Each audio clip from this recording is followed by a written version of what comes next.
ईंट लगी हुई है ना, हजारों साल उसकी उम्र होती है।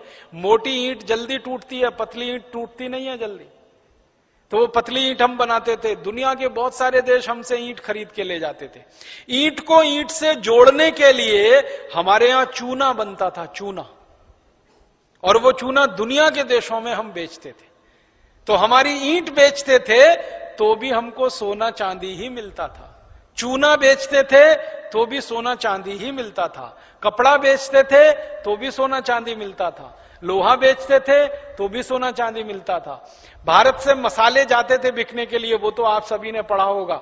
36 तरह के मसाले जाते थे, काली मिर्च जाती थी, अजवाइन बिकने के लिए जाती थी, इलायची बिकती थी, बड़ी इलायची बिकती थी, छोटी इलायची बिकती थी, तेजपात बिकता था। हमारे देश के 36 तरह के मसाले दुनिया भर में बिकते थे, और उसके बदले में भी हमको सोना चांदी हीरे जवाहराती मिलते थे। और 3000 साल भारत ये सारी चीजें दुनिया के देशों को बेचता था, और जिस शहर से ये चीजें बिकने के लिए जाती थी उस शहर का नाम था सूरत। तो सबसे ज्यादा पैसा कहां आता था? सूरत में। इसलिए सूरत के एक एक घर के व्यापारी के पास ढेरों ढेरों, सैकड़ों सैकड़ों कुंटल सोना होता था। यह अंग्रेजों ने दस्तावेजों में लिखा है, जो मैं आपको सुना रहा हूं। तो सूरत इतना पैसे वाला शहर था। इसलिए ईस्ट इंडिया कंपनी ने जहांगीर से कहा कि हमको सूरत में व्यापार करने का लाइसेंस चाहिए। अब आप ध्यान देना, जहां भी मैं बोलूंगा व्यापार, वहां आप सोच लेना लूट मार, क्योंकि उनके लिए ट्रेड का मतलब था लूट मार, हमारे लिए ट्रेड का मतलब था व्यापार। तो उन्होंने लूट मार का लाइसेंस ले लिया। जहांगीर भोला भोला सीधा साधा उसने लाइसेंस दे दिया। सूरत में जाके ईस्ट इंडिया कंपनी ने अपना धंधा शुरू किया। और क्या धंधा शुरू किया? लूट मार करने का। और वो लूट मार कैसे करते थे? जिस व्यापारी के घर में उनको पता चल जाए अच्छा खासा सोना है, बस उसी के घर में धावा बोलना। जैसे डकैती डालते हैं लोग, वैसे ईस्ट इंडिया कंपनी के लोग डकैती डाला करते थे। सैनिकों की फौज खड़ी की, एक एक घर में घुस गए, मारपीट किया, छीन छान के सोना ले आए, और वो सोना फिर यहां से जहाजों पर लाद लाद कर इंग्लैंड भेजा करते थे। ईस्ट इंडिया कंपनी का एक अधिकारी था, उसका नाम था रॉबर्ट क्लाइव। वो 1750 में भारत आया था, और 1757 में उसने एक युद्ध लड़ा था प्लासी का। रॉबर्ट क्लाइव ने अपनी जीवनी में लिखा है कि मैंने भारत के कलकत्ता नाम के शहर से जब लूट मार की तो इतना सोना चांदी इकट्ठा हुआ था, उसको लंदन लाने में 900 पानी के जहाज लगे। 900 पानी के जहाज, एक दो नहीं, 900 शिप्स। और जहाज बोल रहा हूं मैं, नाव नहीं बोल रहा हूं, जहाज। नाव और जहाज में अंतर होता है। एक जहाज उस जमाने में जो होता था उसमें 60 से 70 मीट्रिक टन माल आता था, और 1 मीट्रिक टन में 1000 किलोग्राम होते। तो 900 पानी के जहाज भर के सोना चांदी लूटा था रॉबर्ट क्लाइव ने। तो रॉबर्ट क्लाइव जैसे अंग्रेज अधिकारी जब आते थे तो वो ढूंढते थे कि भारत के किस शहर में ज्यादा सोना है, वहीं पे जाके पोस्टिंग करवाते थे और वहीं से लूटमार का धंधा शुरू करते थे। तो ईस्ट इंडिया कंपनी का सबसे मुख्य काम था लूटमार। घरों में घिसकर लूट लेना, दुकानों में जाकर लूट लेना, किसी के महल में जाकर लूट लेना, छोटे छोटे राजाओं को लूट लेना, ये सब वो किया करते थे। लूट लूट कर यहां से पैसे इकट्ठे किया करते थे। और वो क्या क्या लूटते थे? हमारे देश का जो सोना चांदी था वो तो लूटते ही थे, इसके अलावा कपड़ा बनाने वाले जो कारीगर होते थे ना, उनका कपड़ा लूट लेते थे। और कारीगर उनसे झगड़ा करें तो मारते थे, उनको गोली मारते थे, उनकी गर्दन काटते थे, हाथ काट देते थे, हाथ अंगूठे काट देते थे।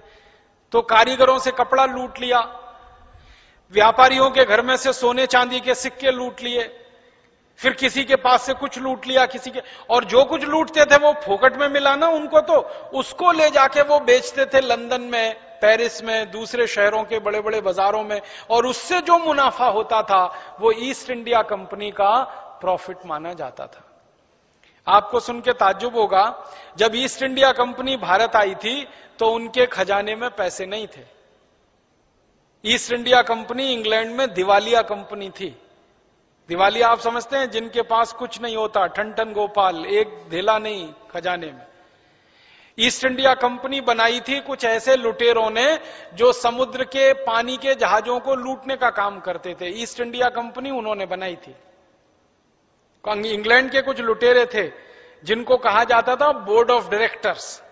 तो ईस्ट इंडिया कंपनी का जो बोर्ड ऑफ डायरेक्टर्स था वो बड़े बड़े डॉन माफिया किस्म के लोग थे उस जमाने के।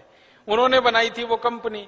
पैसे पास में थे नहीं, उसको ले आए वो भारत में और सीधे लूटमार करना शुरू कर दिया, तो पैसे आ गए। उस पैसे से फिर सारा खेल खेलना उन्होंने शुरू किया। पहले पैसे लूटे, फिर उस पैसे से उन्होंने सैनिक रखना शुरू किया, फिर सेना बढ़ गई तो और ज्यादा लूटमार करना शुरू किया।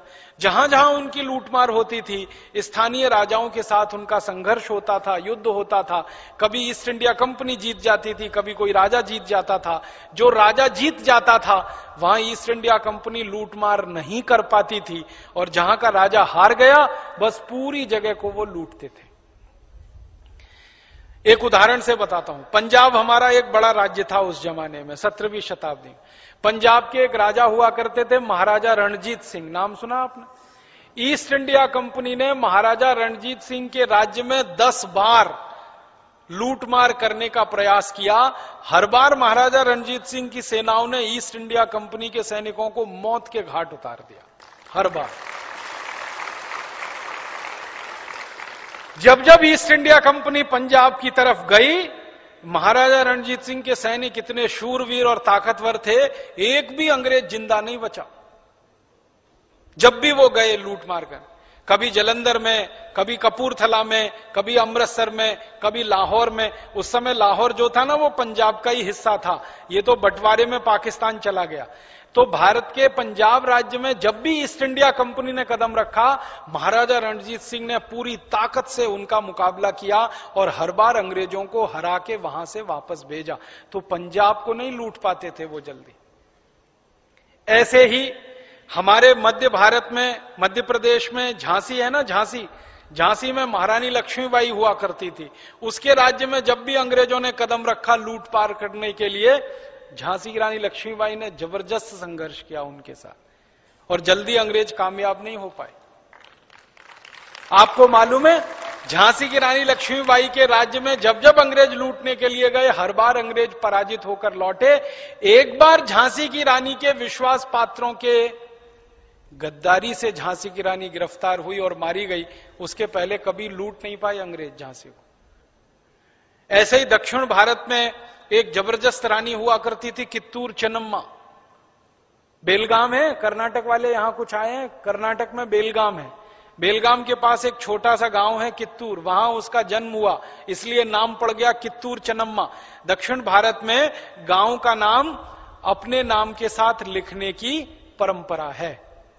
दक्षिण के जो नाम होते हैं ना, आपने सुना है HD देवेगौड़ा, तो H माने हरदन हल्ली, हरदन हल्ली उसके गांव का नाम है, देवेगौड़ा का। गांव का नाम पहले लिखते हैं, अपना नाम बाद। तो कित्तूर चेन्नम्मा, कित्तूर गांव का नाम। कित्तूर चेन्नम्मा के राज्य में जब जब अंग्रेज गए लूटने के लिए, कभी कामयाब नहीं हो पाए, हर बार अंग्रेजों को हराया उसने। ऐसे ही दक्षिण भारत में एक बड़ा प्रतापी राजा था हैदर अली। हैदर अली के राज्य में जब जब अंग्रेज गए लूटमार करने के लिए, कभी कामयाब नहीं हुए, हर बार हैदर अली ने हरा के भेजा उनको। तो भारत में कई शूरवीर राजा थे जो अंग्रेजों से टक्कर लेते थे, संघर्ष करते थे और उनको हराते थे। लेकिन कुछ कमजोर राजा भी थे जहां अंग्रेज कामयाब हो जाते थे। एक राज्य था हमारे यहां जयपुर, वहां का राजा बहुत ही कमजोर था, बहुत कमजोर था। इतना कमजोर था कि अंग्रेज एक चिट्ठी लिख के भेजें जयपुर के राजा को कि 1 करोड़ स्वर्ण मुद्राएं दे दो, तो वो राजा चुपचाप अंग्रेजों के घर दे के आता था। कभी उसने ये नहीं कहा कि नहीं दूंगा। वो कहता था कि अगर मैं ऐसा बोलूंगा नहीं दूंगा तो अंग्रेज चढ़ाई कर देंगे, मेरा पूरा महल लूट के ले जाएंगे और उसमें तो बहुत चला जाएगा, तो अपने घर से ही ले जाके 1 करोड़ दे के आता था। अब अंग्रेज एक बार 1 करोड़ मांगते थे तो अगली बार कहते थे 10 करोड़ दे दो, तो फिर वो राजा जाता था 10 करोड़ दे के आता था। तो ऐसे कमजोर राजा भी थे इस देश में। जयपुर के, मैंने तो नाम लेके कह दिया, ऐसे कई कमजोर राजा थे, वो चुपचाप दे के आते थे। तो ईस्ट इंडिया कंपनी का जो धंधा चला इस देश में, वो इस तरह से चला। लूट मार करके इस देश में से पैसा उन्होंने बनाना शुरू किया। जिस कंपनी के पास एक ढेला नहीं था उनके खजाने में, वो जब भारत आ गए और 10-15 साल उनका ये धंधा चल पड़ा लूट मार का, करोड़ों स्टर्लिंग पाउंड उनके खजाने में जमा हो गए। फिर जब बहुत पैसा उनको मिल गया तो खून लग गया मुंह में। वो कहते हैं ना, शेर के मुंह खून लग गया, तो ईस्ट इंडिया कंपनी को खून लग गया और उनको लगा कि भारत में तो बहुत पैसा है, बहुत संपत्ति है, लूट मार तो करनी ही पड़ेगी और पैसा यहां से लेके लंदन जाना ही पड़ेगा। तो उन्होंने एक फैसला किया। फैसला क्या किया कि इस देश में अब खाली लूटमार नहीं करेंगे, इस देश में हम अपनी सरकार भी चलाएंगे। एक तो है व्यापारी आया, एक तो डकैत आया लूटमार करके ले गया, लेकिन एक डकैत आया जिसने आपके घर पे ही कब्जा कर लिया। सोचो आप, कोई डकैत आपके घर में घुस गया, जो भी था थोड़ा बहुत संपत्ति है लूट के ले गया, ये एक घटना है। लेकिन कोई डकैत आपके घर में घुस गया और आपको मार के घर के बाहर निकाल दिया और घर पे कब्जा करके वो मालिक बन के बैठ गया। ऐसा ही हमारे देश में हुआ। हमारे देश में पता है क्या हुआ? जिस जहांगीर ने ईस्ट इंडिया कंपनी को लाइसेंस दिया था लूटमार करने का, उसी जहांगीर को ईस्ट इंडिया कंपनी ने कुर्सी से उतरवा दिया। उसी जहांगीर। ऐसा हुआ। जो राजा के यहां ईस्ट इंडिया कंपनी वाले पहुंचे लूटमार करने, हर राजा को उन्होंने कोई ना कोई षड्यंत्र करके कुर्सी से उतरवा दिया और वहां अंग्रेजों की सत्ता स्थापित होती चली गई। ऐसे करके धीरे धीरे भारत का आधे से ज्यादा राज्य उन्होंने कब्जे में ले लिया।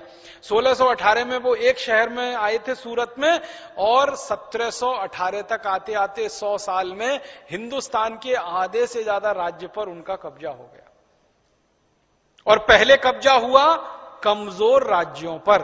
मैंने आपको बताया ना, जयपुर का ऐसे राजा, ऐसे भारत में 200 से ज्यादा कमजोर राजा थे और उनकी कमजोरियां क्या थी?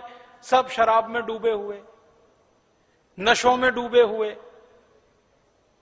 गंदे गंदे काम करने में डूबे हुए, वैश्यावृत्ति में डूबे हुए, रखेलों में डूबे हुए, हरम में डूबे हुए। एक शब्द होता है ना हरामी, ये कहां से आया? उर्दू का शब्द है, फारसी से आया हरम। हरम का मतलब होता है एक ऐसा महल जहां बहुत सारी स्त्रियां रहती हों और राजा उन स्त्रियों के साथ विलास करता हो, उसको हरम कहते हैं। अब उस हरम में से जहां बहुत सारी स्त्रियां राजाओं के साथ रहती थी तो उनमें कुछ बच्चे पैदा हो जाते थे, उनको हरामी कहा जाता था।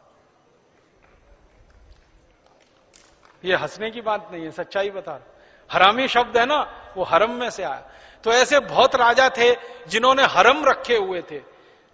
50-50 महिलाएं, 100-100 महिलाएं, 150-150 महिलाएं, चरित्रहीन राजा एकदम से, निकृष्ट किस्म के राजा एकदम से, जिनको अपने शरीर सुख के अलावा कुछ दिखाई ही नहीं देता था। ऐसे राजा बहुत कमजोर होते थे। आप जानते हैं, जो विलासी होता है और वासना में डूबा हुआ होता है, वो सब चीजों में डूबा हुआ होता है।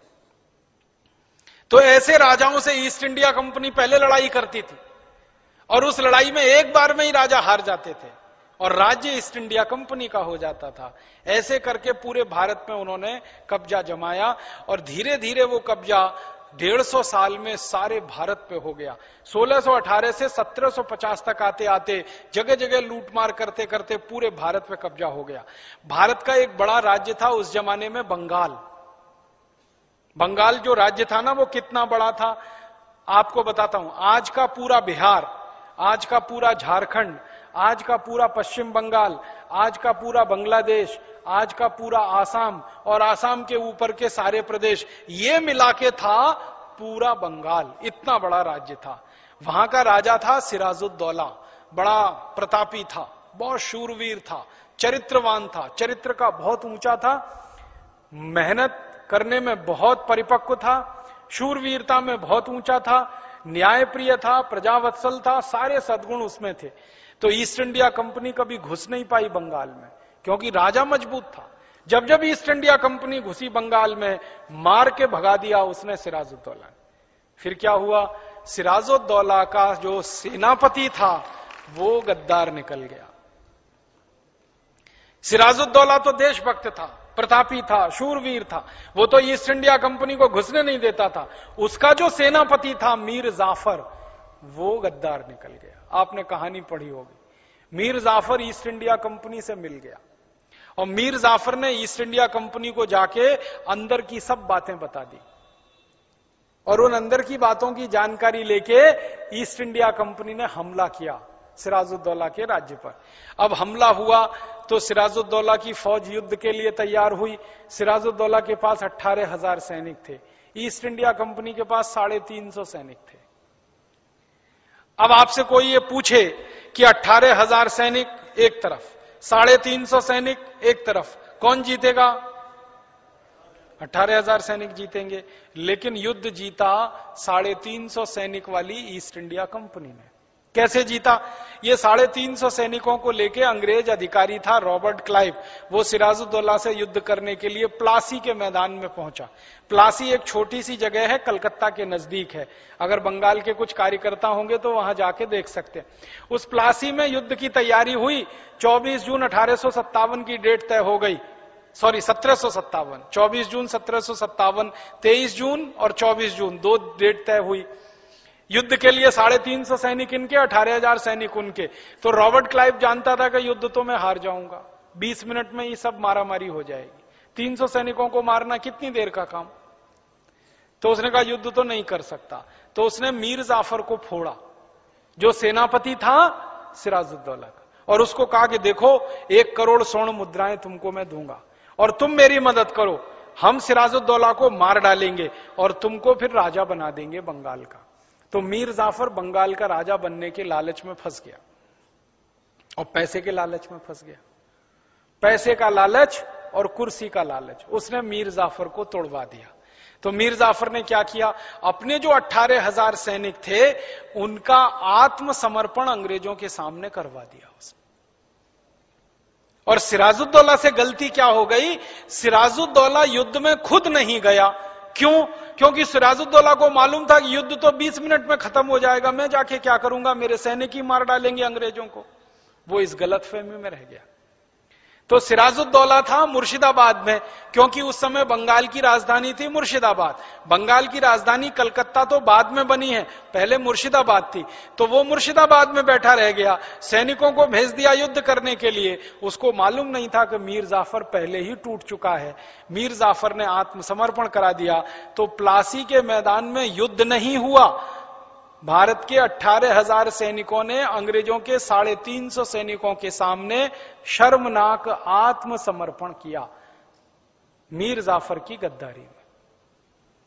और वहां से इतिहास पूरे देश का बदल गया।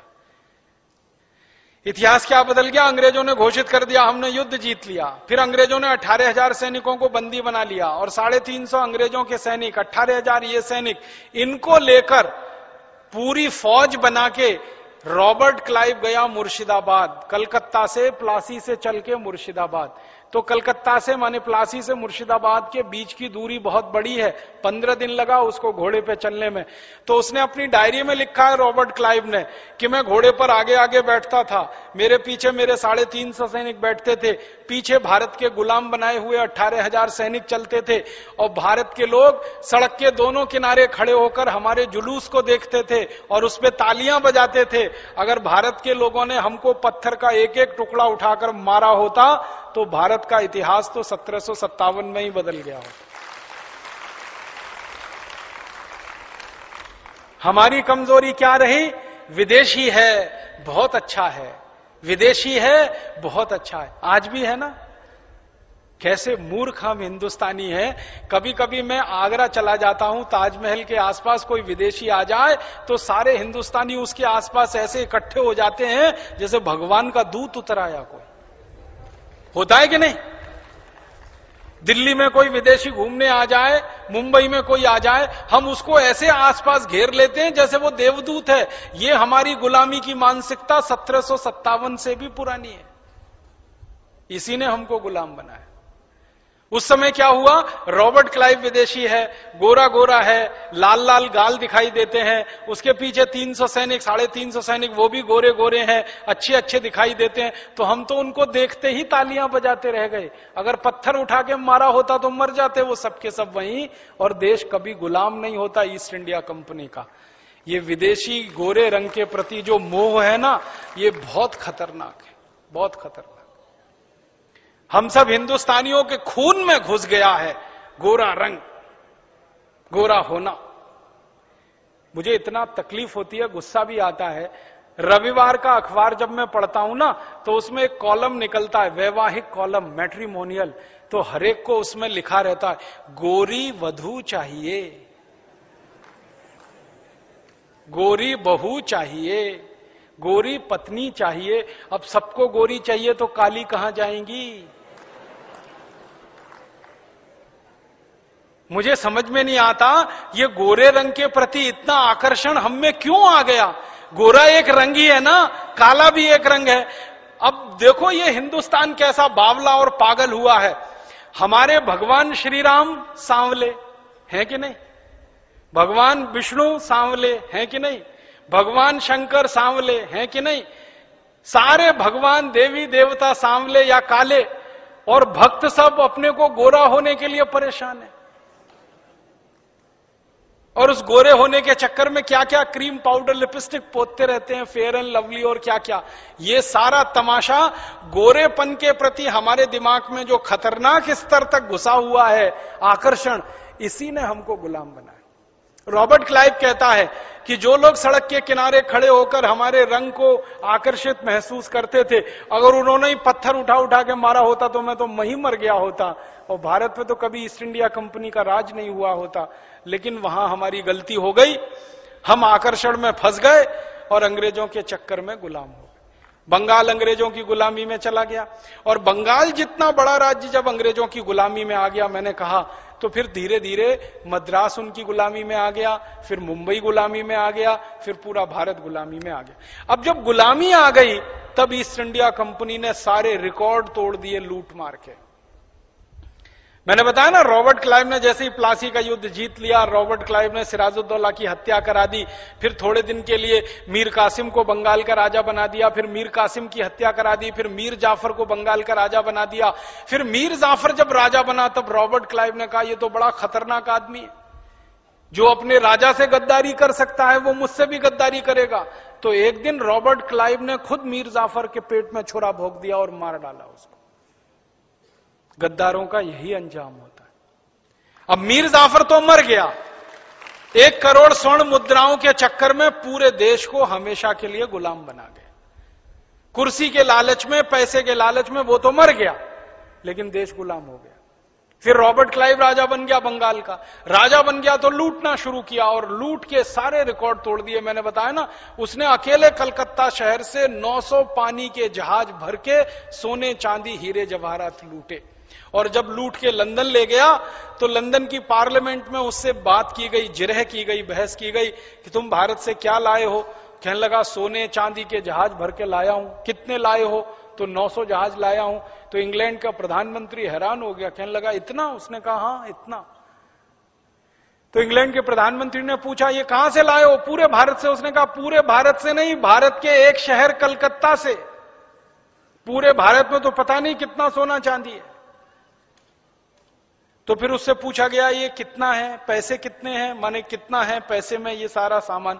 तो उसने कहा 1000 मिलियन स्टर्लिंग पाउंड। ये उसने रकम बताई थी, इसको लिख लो आप, 1000 मिलियन स्टर्लिंग पाउंड। लूट का जो धन ले गया, सोना चांदी हीरे जवाहरात मुन्ना माणिक मोती, जो भर भर के 900 जहाज ले गया था, उसकी रकम उसने बताई 1000 मिलियन। मिलियन समझते हैं? 10 लाख। 1000 गुणा 10 लाख स्टर्लिंग पाउंड। और 1 स्टर्लिंग पाउंड इस समय है लगभग 80 रुपए का।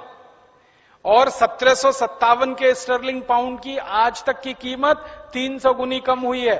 तो 1000 लिखो, 1000, फिर उसमें 10 लाख का गुणा करो, फिर उसमें 300 का गुणा करो, फिर 80 का गुणा करो। इतनी रकम लूटकर अकेला एक रॉबर्ट क्लाइव ले गया है। मैं बताता हूं फिर से, 1000 लिखो, फिर 10 लाख का गुणा करो, उसमें 1000 गुणा 10 लाख, फिर गुणा 300 और गुणा 80, तो आज के हिसाब से रकम निकलेगी। लाखों करोड़ों रुपए में निकलेगी। निकाल लेना इसको आप, मैंने आंकड़ा बता दिया। आप लोगों को यह समझाना जब आप गांव गांव जाओ कि विदेशी कंपनियों को भगाने के लिए हमने जो आंदोलन शुरू किया है, क्यों? क्योंकि एक विदेशी कंपनी आई ईस्ट इंडिया, उसका एक अधिकारी था रॉबर्ट क्लाइव, वो इतना धन लूट कर ले गया इस देश में से, तो विदेशी कंपनियों को रहना खतरनाक होता है देश में। और रॉबर्ट क्लाइव अकेला एक अधिकारी नहीं था, ऐसे हिंदुस्तान में 84 अधिकारी आए। रॉबर्ट क्लाइव आया, उसने लूटा, फिर वॉरेन हेस्टिंग्स आया, उसने लूटा, फिर कर्जन आया, उसने लूटा, फिर लिनलिथगो आया, उसने लूटा, फिर डिकिंस आया, उसने लूटा, फिर विलियम वेंटिंग आया, उसने लूटा, फिर कॉर्नवालिस आया, उसने लूटा। ऐसे एक नहीं 84 अधिकारी आए और लूट लूट के लाखों करोड़ों रुपए की संपत्ति ले गए यहां से। परिणाम क्या हुआ? परिणाम यह हुआ कि जो देश के एक एक घर में सोने चांदी के सिक्कों का ढेर लगा रहता था, ईस्ट इंडिया कंपनी के लगभग 100 साल की लूट में सारा देश कंगाल और भिखारी हो गया। गरीबी पूरे देश में फैल गई। हम हिंदुस्तान को भगवान ने गरीब नहीं बनाया, दुनिया के बहुत सारे देशों को भगवान ने गरीब पैदा किया है। दुनिया में ऐसे बहुत सारे देश हैं जो बहुत गरीब हैं भगवान के कारण, क्योंकि उनके देश में कोई संपत्ति नहीं है प्राकृतिक। प्राकृतिक संपत्ति आप समझते हैं सोना चांदी कोयला हीरे जवाहरात, जिन देशों में बिल्कुल नहीं है वो भगवान के द्वारा गरीब पैदा किए गए। भारत में तो हजारों किस्म की संपत्ति है, हम गरीब भगवान ने नहीं बनाए। हमारी गरीबी तो ईस्ट इंडिया कंपनी और अंग्रेजों की लूट में से आई है, ये ध्यान रखना है हमको। इतना लूटा, और फिर दूसरे तरीके से लूटा कि जो कारीगर कपड़ा बनाते थे उनसे कपड़ा लूट लिया, और उनके साथ समझौते किए कपड़ा बनाने वाले कारीगरों से कि वो जितना भी कपड़ा बनाएंगे सारा ईस्ट इंडिया कंपनी को मुफ्त में देना पड़ेगा, और जो कारीगर ये कपड़ा नहीं देता था मुफ्त में, उसके अंगूठे काट लिए जाते थे, उसका हाथ काटा जाता था। फिर ईस्ट इंडिया कंपनी ने एक कानून बनाया कि भारत के किसान जो भी अनाज पैदा करते हैं उसका 90% अंग्रेजों को देना पड़ेगा। अगर कोई किसान 100 कुंटल अनाज पैदा करता है तो 90 कुंटल अंग्रेजों को देना पड़ेगा, और किसानों को लूटना शुरू कर दिया अंग्रेजों ने। फिर हमारे जो व्यापारी थे ना, व्यापारियों को लूटना शुरू किया अंग्रेजों ने। कैसे लूटना? व्यापारियों पे टैक्स लगा दिया अंग्रेजों ने। कोई भी व्यापारी माल बनाएगा उत्पादन करेगा तो उस पर अंग्रेजों ने 350% टैक्स लगा दिया। जैसे 100 रुपए का कपड़ा मैं पैदा करूं उस पर 350 रुपए टैक्स देना पड़ेगा।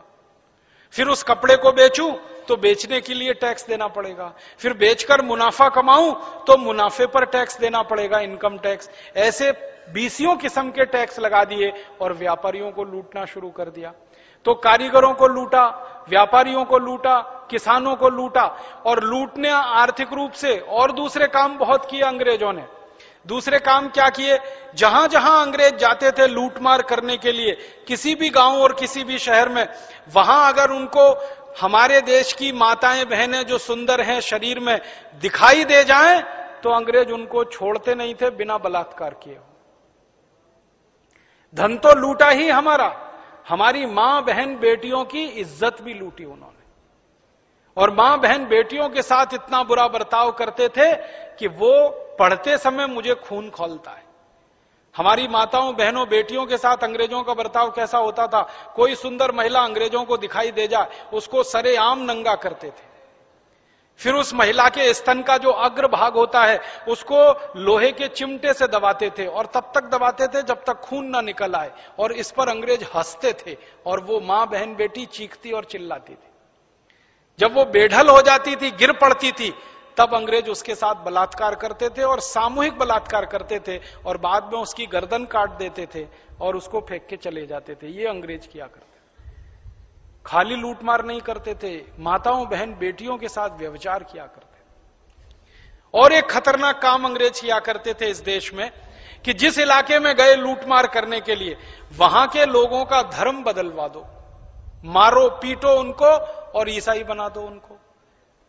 जो हिंदू धर्म का पालन करते हैं, भारतीय धर्मों का पालन करते हैं, मार पीट के ईसाई बनाते थे। जो नहीं बनता था उसके नाखून खींच लेते थे। ऐसे अत्याचार किया करते थे। पैर के नाखून खींचते थे, उंगलियों के नाखून खींचते। और कई बार क्या होता था, कई कई गांवों में इकट्ठे लोग हो जाते थे संघर्ष करने के लिए, तो बर्फ की सिल्लियों पर लोगों को नंगा लिटाकर ऊपर